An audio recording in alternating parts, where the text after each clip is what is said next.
Welcome back to the swamp, my friends. It's good to see you made it back for another episode. Today, we are on episode number 58 of the Unexplained and Supernatural series. As always, if you have a story that you would like to share in a future video, be sure to send it in at swampdweller.net or the email you can find in the description down below. I'd love to share your story with everyone here in the swamp. It's stories like yours that help keep this show going on a daily basis. Now, let's get into these creepy and allegedly true and unexplainable horror stories.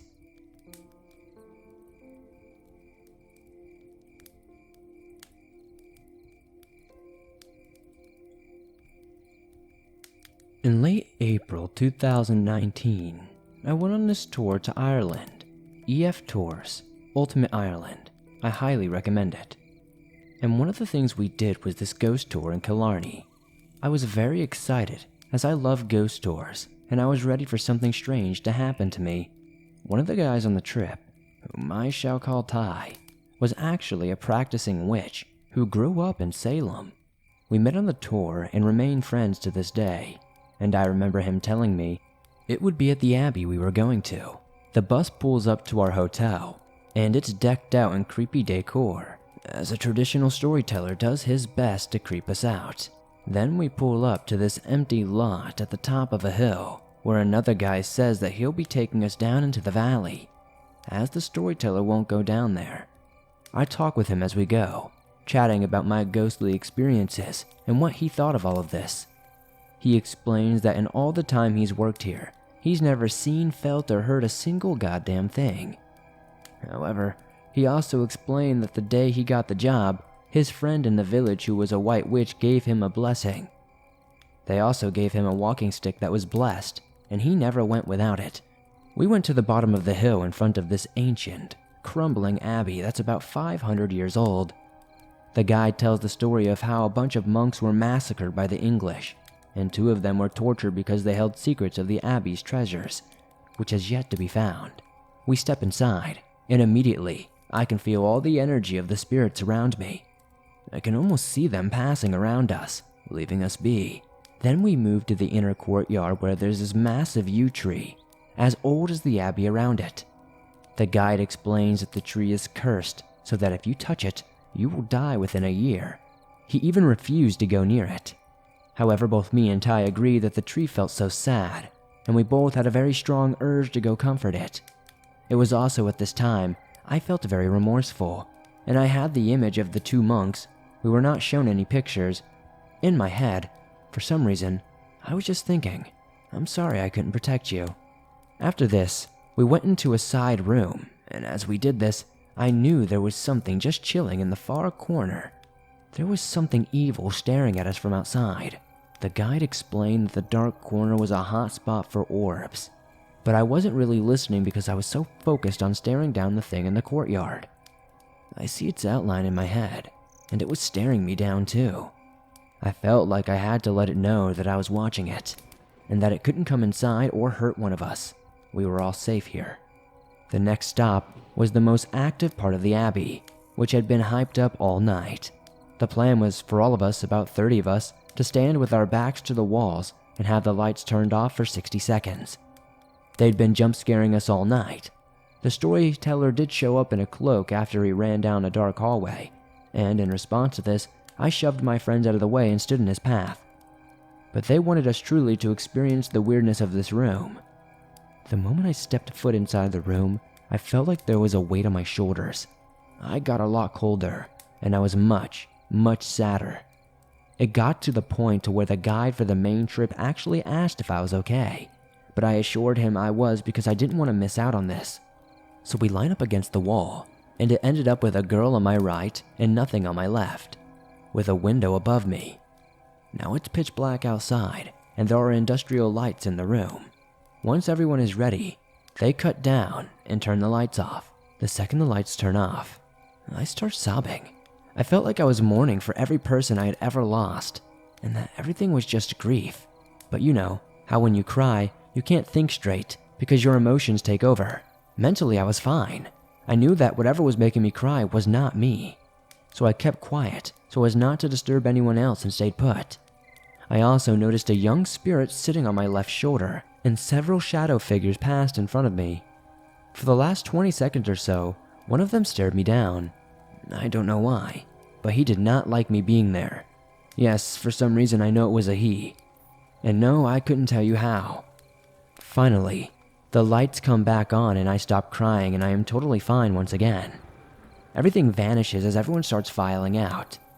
Ty approaches me and tells me he noticed all of the spirits around me, and he specifically talks about the young spirit on my shoulder before I tell him. We talk about that, and we come to the conclusion that one of the spirits used my body as a vessel to cry. The next and final stop on the tour is the outdoor courtyard and graveyard, where there was something purely evil. I could feel the anger and the desire to hurt when we stepped outside. I pointed it out to Ty, saying that there was something watching us from that dark spot above the doorway. This man literally said, "I know, it's best to ignore it." The storyteller at this point was goofing around, scaring one of the kids because he was easy. But I kept getting really frustrated to the point where I wanted to punch him. And if you know me, you know that's not like me at all. I just wanted to get out of there. Finally, we take the path of the spirits out of the graveyard and head back to the bus.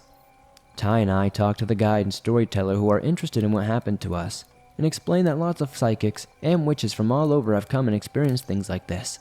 We thank them as we got back onto the bus. I text my friends and tell them everything that happened in case I forgot something. Then we all go into town and get drunk because we're in Ireland. Duh.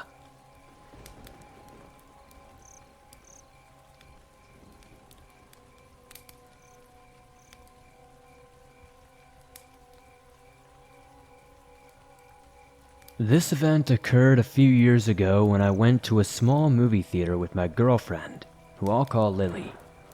It was later in the night, and the movie we were watching had already been out for a while, so there weren't that many people there. I don't even remember which movie we watched that night, due to everything that took place. After we bought our popcorn and soda from the snack bar, we headed to take our seats. There was an elderly couple sitting mid-distance to the screen and a hooded man who sat on the very front row. So, we chose to sit towards the back of the room. Anyway, we were watching the previews and joking with each other quietly when something slammed against the door. Startled, we looked at the front to see the hooded man had taken his drink and chucked it as hard as he could against the ground. It made it splash onto the bottom of the movie screen. It was so random, and we wondered why he had done that, but he then sat perfectly still, as if nothing had ever happened. The elderly couple stood up and moved a few rows back to get further away from the man. Nothing else strange happened until 10 minutes into the movie, when the man started mumbling to himself, loud enough that we could hear it in the back. It was quite distracting, and the old man stood up and walked over to tell him to be quiet. We tried to pay attention to the movie, but were interested in seeing how everything would play out. As soon as the elderly man walked up to the hooded figure, we could hear the man growling as if he was some kind of animal. The old man kept trying to tell the man to shut up, but that only made this guy's growling get worse. So the old man walks back to his seat and was having none of it, so he and his wife left the movie theater. Now, after this happened, my girlfriend and I were wondering if there was something wrong with the guy. After the elderly couple had left, the hooded figure went back to mumbling, which was terribly annoying when we were trying to just watch a movie.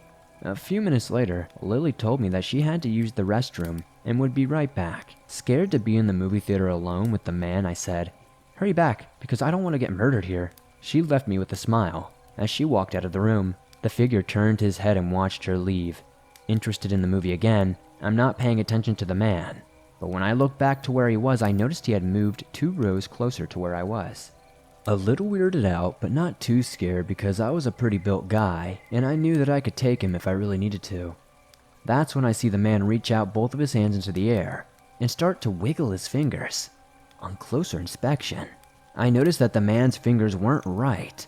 They were shorter stubs, and when the screen brightened, I could see blood dripping from the exposed bones. Mentally freaking out now, I watched the man duck down out of sight.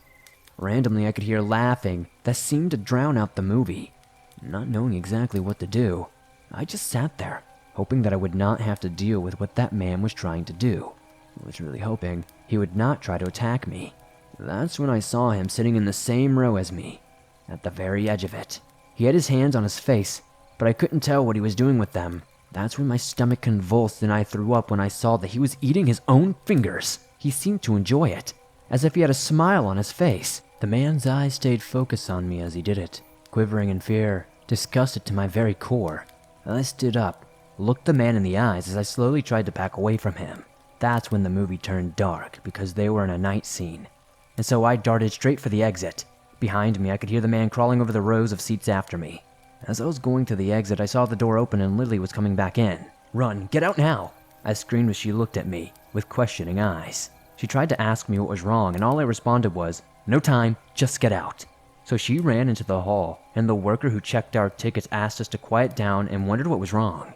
I told him everything that happened, and his eyes grew wide as he called for his manager. Out in the hall, we could now hear the man's cursed pitch screaming coming from the theater.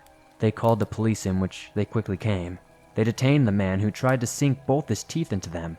The manager of the movie theater offered that they could restart the movie if we wanted to, or if we just wanted a refund, that would be fine. Now, Lily wanted to stay and watch the movie, but I was so stunned by everything that had just happened, all I wanted to do was go home. There was no way I was going back into that theater room. We took our refund and left as fast as we could. About 2 days later, we saw an article in the newspaper titled something like, "Intoxicated man cannibalizes homeless man and then himself." What happened is that the man was high on some hardcore drugs, so he went and robbed a homeless man and then cannibalized him. Afterward, he took the homeless man's money and went to the movie theater. I was in complete shock after reading this, because if I hadn't ran, that man would have probably tried to kill me. Those eyes I saw on him as he looked at me while devouring his own flesh still causes shivers of fear to run up and down my body. They weren't human, but beast, as if he was acting on primal instinct. I'm still haunted by what went down that night. But I'm just glad that I was able to escape. For all I know, he could have killed me just as easily as he killed that homeless man. Next time I see someone acting strangely like that, I'm not going to hesitate in leaving the area. For all I know, I could be their next meal.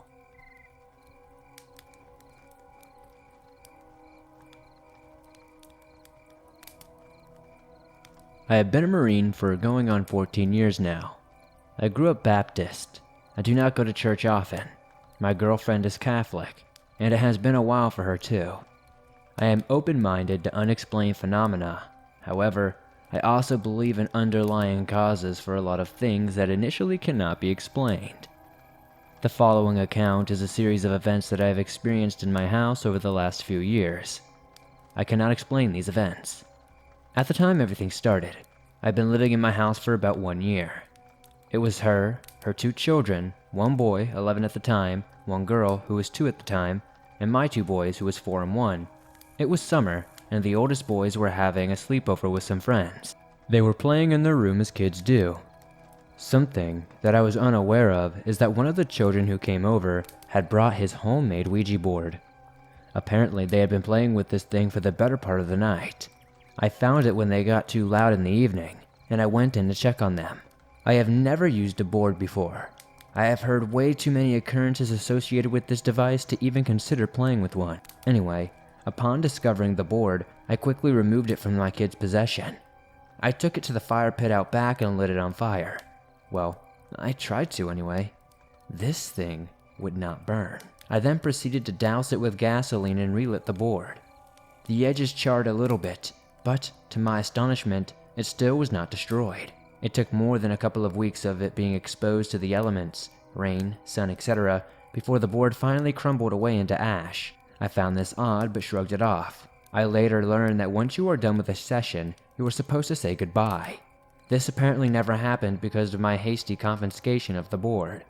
I also learned that to dispose of a board you are supposed to bury it. I honestly believe this is what started the following occurrences. Over the next several weeks, after the board incident, odd things started happening around the house. It started with things disappearing and then reappearing in obvious places that had already been searched. For example, I would light a cigarette and put the pack on my nightstand. I would not move from the bed, and when I would go to get another one, it would be gone. I would of course look for it, but I would not be able to locate them. I would then find them either hours or days later in random places. Odd places like on the front of the door skillfully placed on where the edging would be. Things like this would happen every few days or so. It was not limited to smokes, but would include my toothbrush, body wash, anything small. There are only so many places these items could be, but I found the body wash sitting neatly in the center of my living room floor after returning from dinner with the entire family. I would generally brush this off as me being forgetful. I mean, honestly, I don't know how I would accidentally leave the bath wash in the middle of the living room floor when it belongs in the shower, but it happened. I would just brush these things off. Things continued to escalate though. My girlfriend was in our room doing laundry one day, while video chatting with her friend while I was at work. All the kids were in school or daycare currently. She heard a thud come from the walk-in closet. This is where all my clothes, shoes, and uniforms stay. Investigating the noise while still on her video call, she opens the closet door to find every single article of clothing had been lifted off the rack, still on the hangers, laying on the floor in a huge pile. The shoe cubby had been emptied as well, except it was only the right shoes that had been removed. The left had remained in their designated areas. She called me in a panic, so I came home to see for myself. Surely enough, it was exactly as she described it. Now, I would have thought it was her trying to play a prank on me. However, when I walked out of the room, every left cabinet door was wide open in our kitchen. I walked past the kitchen when I initially arrived home, and it was not like this at all. I would have noticed. It was odd to say the least. I could see the kitchen from my room, and I should have never heard or seen this happen. One evening, the oldest boy and I had been playing video games together. My TV and PlayStation sit above the fireplace on the mantle. When we were deciding to call it quits, I put the controller on the mantle as usual to charge it, and was talking to him about something. I can't remember exactly what it was though. Without warning, the controller flung itself across the room towards us, landing at our feet. If it were to just fall on its own, wouldn't it just fall straight to the floor? It shot at least 10 feet diagonally across the room towards us, landing on the ground a couple of feet from where we were standing, and then slid to us. The odd happenings continued to occur, and by this time it was December. During my lunch break, I would come home and go for a run around my neighborhood to help keep up my cardio. On one day, I came home to a run. On my way to the house to change, I passed by my girlfriend. She was on her way to the store. She waved at me, and I went home as usual to change. She had decorated the house with festive things such as trinkets and plants. She had placed 2 poinsettias on the counter in our kitchen as part of the decorations. Doing these things makes her happy, and I let her do her thing. I went on my normal run, a couple of miles or so, and returned home in a relatively short amount of time. I got something to drink and proceeded to shower off fast, so that I would have time to eat and go back to the office in time. It could not have taken me more than 5 minutes to scrub off and make my way back to the kitchen to grab some food. When I walked in, the 2 poinsettias were gone. Odd. I thought my girlfriend still had not returned, so I went back into my room to ask if she had come back and left while I was in the shower. She was still at the store. I went back out there, and there were the 2 plants, sitting there in the middle of the floor. They were only a couple feet apart, but they were not where they originally were. Shocked, the only reaction I had to say was, "These don't belong here." I picked them up and returned them to their rightful place on the counter. I called my girlfriend back just to make sure that she had not done this. I explained what happened, and at this point she was scared. Instead of coming home, she went to the local Catholic church to talk to the priest. Like I said earlier, I'm not Catholic, but from what I know, there are definitely a lot of people in that religion that deal with this sort of thing. That evening, when my girlfriend was doing laundry, our dryer was kind of out of action. It was acting up and not really working correctly, so we hung up a bunch of lines through our hallway to hang clothes on so they could dry. She was in the back hall hanging up wet clothes while I was relaxing in my bedroom. Suddenly, she barged into the room completely terrified. She said she saw someone walk past the doorway that you could see from the location of our washer and dryer. I immediately went to my pistol safe that is right beside my nightstand. I punched in the code as I always do, and it flashed red. It did not open. It is only 3 buttons in a certain order. I tried again, and it failed to open. I quickly moved to my big gun safe to retrieve another rifle. The combo is like a locker combo. It worked. I retrieved my AR-15, charged it, and was somewhat excited for the upcoming fight that was about to go down with this intruder. Remember, I'm a Marine. They train us to go towards danger. I kept my eyes on the entrance to the hall the entire time. There is no door to the outside, just a small hall with 2 bedrooms with a window in each. Slowly, I began to make my way down the hallway through the maze of clothes that hung in there. It was quiet. My rifle was up and ready to dispatch the poor soul who had picked the wrong house to enter. I got almost to the corner at the end of the hall that leads into the room where the alleged intruder was said to be hiding. Before I could pop the corner, I was hit with a growl. Not a dog growl. This growl surrounded me. It was deep. Very deep.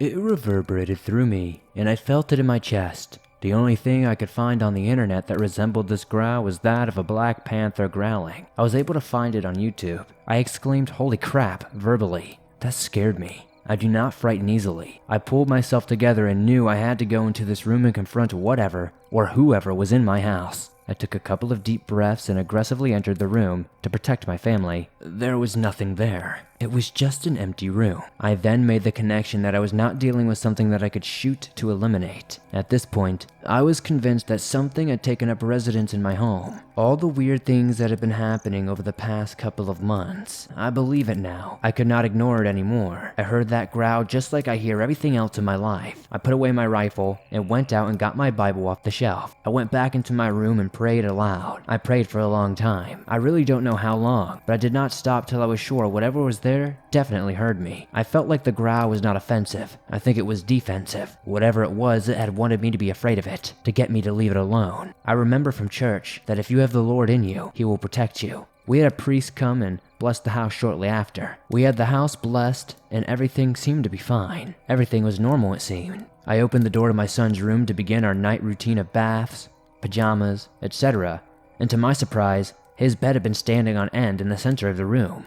It still was completely made with the covers tucked under the mattress. It was just standing vertically. All the doors and windows were locked in the house. I put the bed back to where it belonged and went on with my evening. From then on, whenever we left the house, I started playing gospel music on the radio at full volume and would start sermons on full blast on YouTube before we would leave. Things have been mostly quiet since then.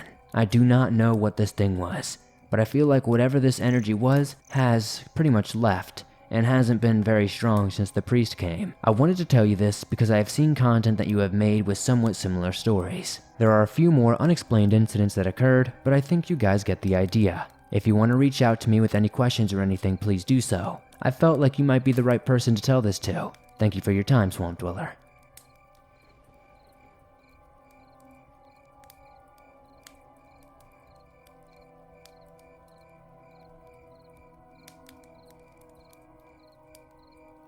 This story is not the scariest compared to some of the others I have heard, so I apologize in advance. This story is more on the unexplained and paranormal spectrum. I'm going to provide some background knowledge to help my story make more sense. I believe in the paranormal, but I look at it as a skeptic. When I was around 8 or 9, I had just moved into my new house. We were moving away from Michigan to Tennessee because of my dad's job at the time. My sister and I shared a room. Around 3 months after I had moved into my new house, I was laying down on my bed, facing the wall as I normally did, trying to go to sleep. I flipped my pillow over to get the cold side. I glanced over at the wall for just a moment and saw an upside down face on the wall, and it looked to have been scratched onto the wall. The thing is, the day before I had flipped my pillow over and looked at the wall like I normally did, it was not there. I told my dad, who was laying in the bed trying to get me to sleep. I was a very hyper kid. I told him what I saw and he just brushed it off and told me that I had probably just done it myself. The thing is, I had a habit of biting and picking at my nails, so they were noticeably short and I could not have done it. I even tested it out by trying to scratch the walls with my nails, a paperclip, and even a pencil, but I was not strong enough to scratch it. That night I could not sleep. I also forgot to mention that as a kid, and still to this day, I had unbelievably bad anxiety. But I only ever had a panic attack once or twice, and I was 7 when it happened. The next time I had a panic attack was when I was trying to go to bed, facing the wall like I normally did. That night I had to sleep in our guest room, now my room. That next night, the same thing happened. I had a panic attack and was trying to fall asleep in my bed and went to sleep in the guest room. My sister just thought I was being dramatic. This is not relevant to the story, but she is 1.5 years younger than me. This happened every night for over a month, and I decided just to move into the guest room permanently. A few months later, we have my mom's friend, I'll be calling her Sophie for privacy reasons, and one of her kids, I'll be calling her Britt, and my sister and I were friends with her. Sophie had to sleep in the guest room, which was also my room at the time, but when we had guests over, they got to sleep in that room. So, me, my sister, and Britt all slept in my sister's room. I had another panic attack when I was trying to fall asleep on my bed, so I slept on the extra mattress that my mom pulled out for Britt, and Britt slept on my bed. After they left, my mom was getting sick of having to move stuff out of the guest room and into the attic, connected to my brother's room, and his room was connected to my old room, and moving all my stuff into my new room. She told me I needed to grow up and sleep in my old room for once. Back then, I had not been diagnosed clinically with my now diagnosed anxiety issues. That night, she stayed in my room until I fell asleep on my old bed, but around an hour after I fell asleep, she had already left. I woke up and I saw a figure in the bathroom. I tried to scream for my mom, not my dad because he was on a business trip anyway, but I realized I could not yell or move. At the time, I did not know what sleep paralysis was, and I thought I was going to die and be eaten by a demon. I thought there was some sort of force making me unable to move. Weird, I know. Anyway, that was the last time I tried to sleep in that bed. Unfortunately, it was not the last time I had to sleep in that room though. 5 years later, I still get mild anxiety when I sit on that bed or talk to my sister in her room. I'd rather just sit on the floor instead.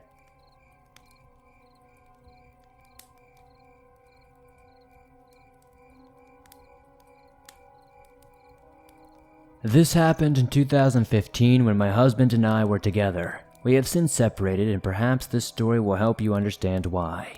He and I married that year, and he was always just a little bit off, sometimes more off than on. He served in the military and was proud of his time served, and I was proud of him. However, he had a tendency toward visual hallucinations. I am unsure if it was his PTSD or his family history of mental illness, but he saw things. Usually, it happened while driving. Once he saw an 8-foot spider casing the side of a barn while we were riding along the road. He asked if I saw it. He was panicking. I did not see it. Let me paint a picture. My mom lives deep in the rural south. Further down her road are old houses people still live in and use outhouses to this day. They collect rainwater to drink, etc. Before you get to my mom's road, there is a well-kept farmhouse close to the main highway. This highway is known for its own haunted issues, ghost cars and such. My sister says she has seen a dozen men walking out in the fields behind that house, dressed immaculately in white suits, who just disappear in front of her eyes. I promise everything I am saying is true to the best of my knowledge. He and I pull onto the highway one night after dusk, and are gaining speed as we pass that house. He is driving, and I am on the passenger side, head back, eyes closed, and the farmhouse is on the right of the car. Suddenly, my husband swerves and screams. My eyes are open. In a blur, I see a white human-shaped creature running at the car. Pale, white, maybe gray skin, with crazed, angry eyes. I do not recall what it was wearing, if it had any clothing on or not. I just remember the flash of white.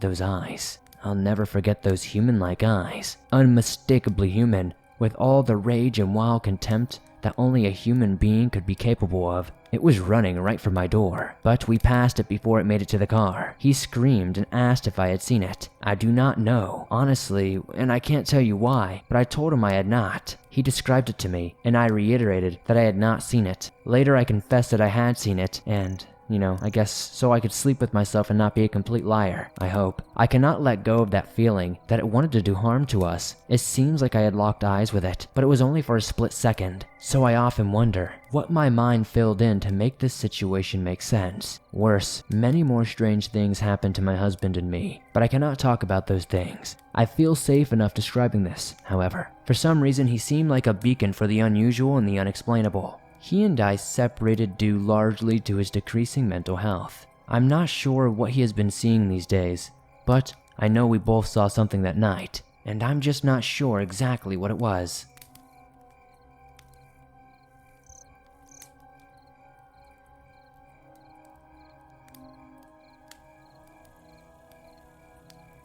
Thanks for listening to these creepy and allegedly true and unexplained horror stories sent in by viewers just like you.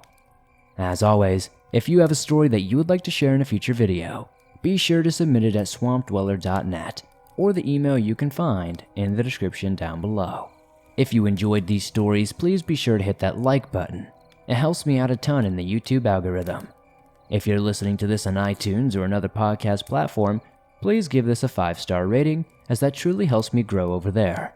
If you're new to the swamp, why not join us? Hit that subscribe button and turn on notifications to never miss a new episode, as I upload them almost every single day, and all things natural and supernatural. If you're on the go and don't have YouTube Premium, but still want to listen to your favorite Swamp Dweller scary stories wherever you are, you can download them absolutely free from iTunes, Spotify, Stitcher Radio, Audible, and just about everywhere else you find your favorite podcast online. If you guys would like to support the swamp outside of hitting that like button, giving us a 5-star rating on iTunes, or potentially leaving a comment down below, maybe check out our merch store. I have everything from face masks to t-shirts to hoodies and more. I'd love to see you guys wearing some cool swamp threads. Thank you guys as always for supporting the swamp the way you do. We're getting close to episode 60 of this series. It's the longest running series on this channel, and I can't thank you guys enough. I'd love to see all your paranormal and unexplained stories. Send them on in at swampdweller.net. I'll see you guys soon with another creepy video.